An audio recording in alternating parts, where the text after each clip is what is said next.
प्यारे छात्रों और छात्राओं, अगर आप लोग क्लास 12 के हो तो मेरे भाई आज हम इस वीडियो में आपका वन शॉट न्यूमेरिकल कवर करने वाले पहले चैप्टर का। आप लोग अच्छी तरीके से जानते हो पहला चैप्टर यानी कि बिलियन आपका 8 नंबर का आता है और पहले दूसरे तीसरे चैप्टर से लगातार हमारे न्यूमेरिकल ही सबसे ज्यादा पूछे जाते हैं। तो आज हम इस वीडियो में आपको मोस्ट इंपॉर्टेंट न्यूमेरिकल करवाएंगे और जो भी हम 15-20 न्यूमेरिकल करवाने वाले हैं मेरे भाई आप लोग मुझसे शर्त लगा लेना, बोर्ड एग्जाम में आपके यहीं से क्वेश्चन टपकेंगे। तो सबसे पहले जो हमारा क्वेश्चन होगा उसकी शुरुआत हम करते हैं राउट के नियम से। ठीक है, तो आप लोग देख सकते हो कि आपका क्वेश्चन कितना इंपॉर्टेंट है।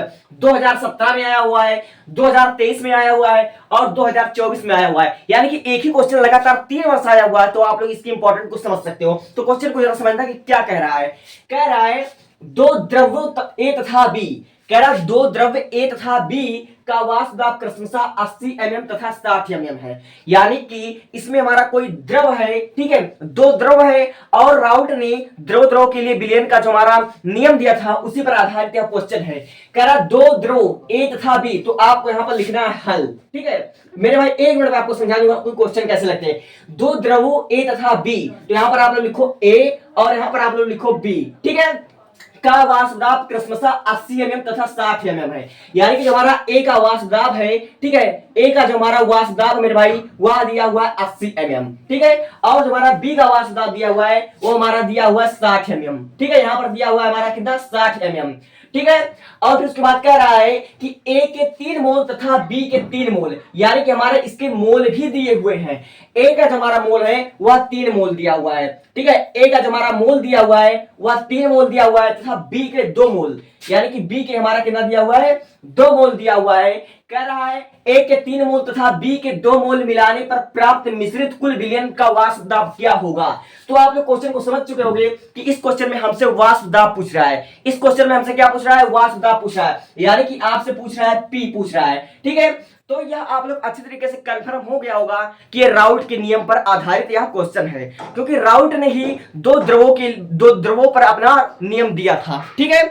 तब आप लोग देख सकते हो मेरे भाई कि इस क्वेश्चन में जो हमारा घटक है, घटक ए का मोल प्रभाव दिया हुआ है, घटक बी का मोल प्रभाव दिया हुआ है, लेकिन उस विलयन का मोल प्रभाव नहीं दिया हुआ है जिस विलयन में ये दोनों चीज मौजूद है, ठीक है। तो हम उस विलयन का मोल प्रभाव यहां पर ज्ञात कर लेते हैं, यानी कि हम एन ज्ञात कर लेते हैं। और एन विलयन बराबर हमारा क्या होता है, विलय प्लस विलायक, यानी कि हमारा जो दो द्रव है ए तथा बी, इन दोनों का हमको क्या करना पड़ेगा, मोल प्रभाव ज्ञात करना पड़ेगा। N A plus N B आप यहां से ज्ञात कर लोगे और एन ए बराबर हमारा कितना दिया हुआ है, एन ए बराबर हमारा दिया हुआ है 3 और फिर उसके बाद हमारा एन बी दिया हुआ है 2।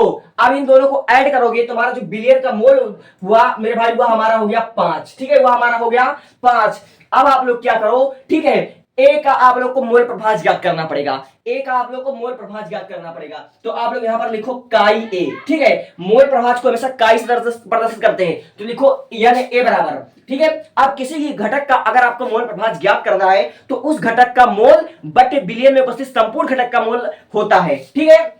तो हम यहां पर लिखेंगे एन ए, यानी कि ए का मोल बटे विलयन में उपस्थित कुल मोल, यानी कि हमारा एन टी, तो हमारा एन टी कितना होगा, तो आप लोग देख सकते हो कि एन ए बराबर हमारा कितना है 3 है, ठीक है। और अभी अभी आपने एन टी निकाला हुआ है 5, ठीक है, अभी अभी आपने एन टी निकाला हुआ है, यहां पर 5 निकाला हुआ है, तो आपका आया 3/5। अब आपको क्या करना है, अब आपको बी का भी मोल प्रभाव ज्ञात करना पड़ेगा, ठीक है, बी का आपको मोल प्रभाव ज्ञात करना पड़ेगा। तो यहां पर लिखो काई बी बराबर, ठीक है, काई बी बराबर आपका हो जाएगा एन बी, ठीक है, एन बी बटा फिर उसके बाद आपका हो जाएगा एन टी हो जाएगा, विलयन में उपस्थित संपूर्ण घटक का मोल प्रभाव। तो यहां पर आप लिखोगे एन बी आपको दिया हुआ कितना दिया हुआ है, एन बी बराबर आपको यहां पर 2 दिया हुआ है, तो यहां पर आप लिखो 2 और संपूर्ण विलयन का जो हमारा मोल प्रभाव निकला हुआ हमारा दिया हुआ है 5 दिया हुआ है, ठीक है। तो आप लोग देख सकते हो क्वेश्चन में आपका क्या निकल गया, आंशिक दाब भी आपको दिया हुआ है और फिर उसके बाद घटक ए का आपको मोल प्रभाव दिया हुआ है, बी का मोल प्रभाव दिया हुआ है और विलयन में उपस्थित संपूर्ण घटक का आपने मोल प्रभाव ज्ञात कर लिया है। अब क्या करना है, अब आप राउट के नियम पर रख दीजिए, सारा का सारा आपका आंसर आ जाएगा। तो आपका राउट का नियम का जो हमारा सूत्र होता है वह पी बराबर हमारा होता है पी ए नॉट, ठीक है, पी बराबर होता है पी ए नॉट इंटू काई ए प्लस हमारा होता है पी बी नॉट, ठीक है, पी बी नॉट इंटू काई बी, यही हमारा होता है राउट का नियम का सूत्र। और इसी पर आप रख दीजिए, सारा का सारा आपका आंसर आ जाएगा, ठीक है।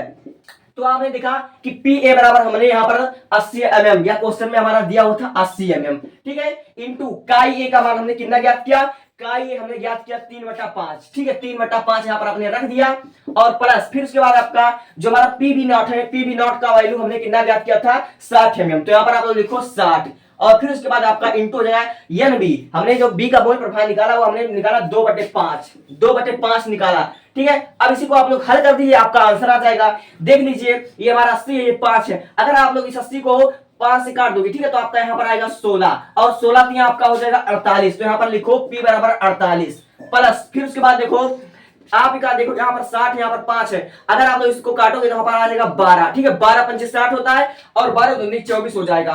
तो 48 और 24, ठीक, 48 और 24, 8 4 12 का 2 हो जाएगा, हासिल आया 1 4 2 6 7, हमारा 72 mm हो जाएगा। यही आपका आ गया आंसर। ठीक है, यही आपका आ गया आंसर और यही होता है राउट के नियम पर न्यूमेरिकल। और ये आपका 2017 23 24 में आ चुका है। तो टेक अ स्क्रीनशॉट।